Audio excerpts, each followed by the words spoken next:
নমস্কাৰ বন্ধুসকল, আজিৰ এইটো ভিডিঅ'ত আমি আলোচনা কৰিম আপোনালোকে যিসকলে এতিয়ালৈকে অৰুণোদয় আঁচনিৰ টকা পোৱা নাই, অৰ্থাৎ আপোনালোকক মুখ্যমন্ত্ৰী ডাঙৰীয়াই কৈছে যে আপোনালোকৰ পঞ্চায়তলৈ গৈ আপোনালোকৰ বেংকৰ একাউণ্ট, আধাৰ কাৰ্ড বা আপোনালোকৰ ৰেচন কাৰ্ড বা ইত্যাদি আপোনালোকৰ ডকুমেণ্ট পাতি আপোনালোকৰ জমা দিব লাগে। গতিকে আপোনালোকে যিসকলে অৰুণোদয় আঁচনিৰ টকা পোৱা নাই, আপোনালোকে কিন্তু এটা কাম কৰিব লাগিব। আপোনালোকে এই কামটো নকৰিলে 30 তাৰিখৰ আগত কিন্তু আপোনালোকে এই কামটো আপোনালোকৰ কৰিবই লাগিব। যদি আপোনালোকে নকৰে, আপোনালোকৰ হাতত কিন্তু কেইটামান দিনহে মাত্ৰ বাকী আছে। গতিকে আপোনালোকে সোনকালে অৰুণোদয় হিতাধিকাৰীসকলে সোনকালে এই কামটো আপোনালোকে কৰি লওক, নহ'লে কিন্তু আপোনালোকৰ মানে অৰুণোদয়ৰ যিটো পইচা আছে সেই পইচাটো আপোনালোকে লাভ কৰিব নোৱাৰিব। আপোনালোকে কেনেকৈ গম পাব যে অৰুণোদয় এইটো আপোনালোকৰ নামটো কৰ্তন কৰা হৈছে, বা আপোনালোকে যদি এইটো মাহত আপোনালোকৰ পইচা এতিয়ালৈকে পোৱা নাই, বা এইটো মাহৰ আপোনালোকৰ এতিয়ালৈকে কিন্তু পইচা কিছুমানৰ সোমাই আছে, কিছুমানৰ সোমোৱা নাই। গতিকে আপোনালোকৰ যিসকলৰ সোমোৱা নাই সেইসকলে কিন্তু এই কামটো আপোনালোকৰ কৰিব লাগিব। আৰু যিটো চৰকাৰৰ তৰফৰ পৰা আৰু এটা নটিফিকেশ্যন আছে, সেইটো হৈছে আপোনালোকৰ মুখ্যমন্ত্ৰী মহিলা উদ্যমিতা অভিযানৰ পৰা আপোনালোকক যিটো চৰকাৰে প্ৰতিশ্ৰুতিবদ্ধ হৈছিলে যে আপোনালোকক 10,000 টকা দিম বুলি কৈছিলে। গতিকে আপোনালোকে সেই 10,000 টকাটো আগষ্ট মাহৰ পৰা আপোনালোকে পইচাটো একেবাৰে 2026 চনৰ জানুৱাৰী মাহলৈকে আপোনালোকে পইচাটো মানে 125টা মানে আপোনালোকৰ সমষ্টিত, মানে আপোনালোকৰ এই 125টা সমষ্টিত মানে আপোনালোকৰ আগষ্ট মাহৰ পৰা আপোনালোকৰ জানুৱাৰী 26 জানুৱাৰীলৈকে 2026 জানুৱাৰীলৈকে আপোনালোকৰ এই পইচাটো আপোনালোকে লাভ কৰিব পাৰিব। গতিকে ইতিমধ্যে কিন্তু মহিলা উদ্যমিতা অভিযানৰ কিন্তু আপোনালোকৰ যিটো মানে লিষ্ট হয় বেনিফিচাৰী, আপোনালোকৰ মানে বেনিফিচাৰী অৰ্থাৎ আপোনালোকৰ সমষ্টি বাই সমষ্টি আপোনালোকৰ যিটো লিষ্ট হয়, লিষ্টটো কিন্তু ওলাই দিছে। আপোনালোকে আগষ্ট মাহত কোনসকলে পাব, বা আপোনালোকৰ June July August September October আপোনালোকে এইটো মাহত আপোনালোকে কোনে কোনে লাভ কৰিব পাৰিব। আগষ্ট মাহৰ পৰা আৰম্ভ কৰিব পইচা আপোনালোকক দিয়াত, আৰু আপোনালোকে 2026 জানুৱাৰী মাহলৈকে আপোনালোকে এই পইচাটো আপোনালোকে 10,000 টকাটো যিটো মহিলা উদ্যমিতা অভিযানৰ 10,000 টকা আছে সেই টকাটো আপোনালোকে লাভ কৰিব পাৰিব।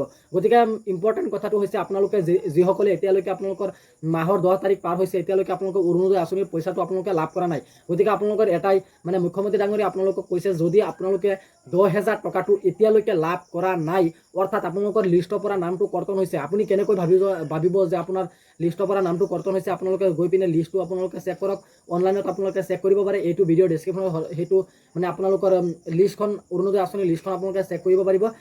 সেইটো ভিডিঅ' মই আপোনালোকক এইটো ভিডিঅ' ডেছক্ৰিপশ্যনত দি দিম। আপোনালোকে তাতে গৈ ভিডিঅ' চাই আপোনালোকে মানে যিটো লিষ্ট আছে অফিচিয়েল ৱেবছাইটত, বা আপোনালোকে নিজে পাৰিলে আপোনালোকে মোবাইলতে কৰি ল'ব। যদি আপোনালোকৰ লিষ্টৰ পৰা নামটো কৰ্তন কৰা হৈছে বা কাটি দিয়া হৈছে, তেনেহ'লে কিন্তু আপোনালোকে পঞ্চায়তত এই বস্তু বাহিনী কিন্তু প্ৰমাণ পত্ৰখিনি আপোনালোকে জমা দিব। যেতিয়া আপোনালোকে পঞ্চায়তত জমা দিব, তেতিয়া কিন্তু আপোনালোকৰ মানে যিটো সমষ্টি, যিটো আপোনালোকৰ মানে যিটো বিধায়ক হয়, সেই বিধায়কৰ হাতত যাব।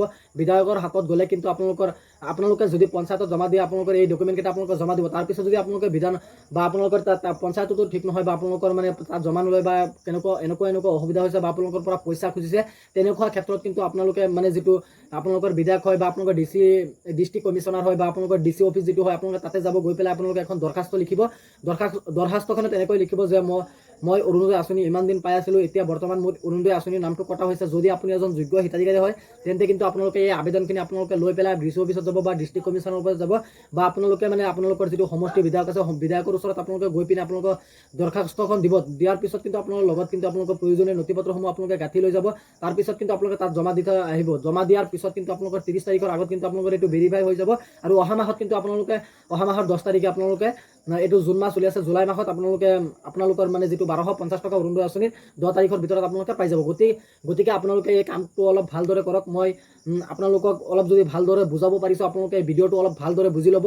আৰু আপুনি এই ভিডিঅ'টো আপোনাৰ লগৰ বন্ধু বান্ধৱীসকলক হোৱাটছআপত, ফেচবুকত আপোনালোকে যিমান পাৰে শ্বেয়াৰ কৰি দিব, যাতে এই ভিডিঅ'টো আপোনাৰ কাৰণে উপকাৰ নহ'লেও বেলেগৰ কাৰণে উপকাৰী হ'ব পাৰে। সেয়েহে আপুনি ভিডিঅ'টো অলপ শ্বেয়াৰ কৰি দিব, যাতে সকলোৱে এই ভিডিঅ'টো চাই মানে অৰুণোদয় আঁচনিৰ সেই মানে কামবোৰ কৰিব পাৰে, বা অৰুণোদয় আঁচনিৰ এজন যোগ্য হিতাধিকাৰী হৈ যদি তেওঁ পইচাটো নাপায়, সেই মানুহজন কেনেকৈ চলিব। আপোনালোকে অলপ ভাবি চিন্তি আপোনালোকে ভিডিঅ'টো শ্বেয়াৰ কৰিব, আৰু এনেকুৱা মানুহক শ্বেয়াৰ কৰিব যাতে সি অৰুণোদয় আঁচনিৰ লগত ৰিলেটেড আছে, বা পৰিয়ালত আছে, বা ওচৰ চুবুৰীয়া আছে, তেনেকুৱা হ'ব লাগিব। গতিকে আজি ইমানখিনি আছিলে আপোনালোকক দিবলগীয়া ইনফৰমেশ্যন। আশা কৰিছোঁ ভিডিঅ'টো চাই ভাল পালে। যদি ভিডিঅ'টো চাই ভাল পালে, তেন্তে ভিডিঅ'টোত এটা লাইক কৰি দিব, আৰু আপুনি যদি আমাৰ চেনেলত নতুন আছে, প্লিজ আমাৰ চেনেলটো ছাবস্ক্ৰাইব কৰিবলৈ নাপাহৰিব। ধন্যবাদ থাকিল সকলোৱে। জয় আই অসম।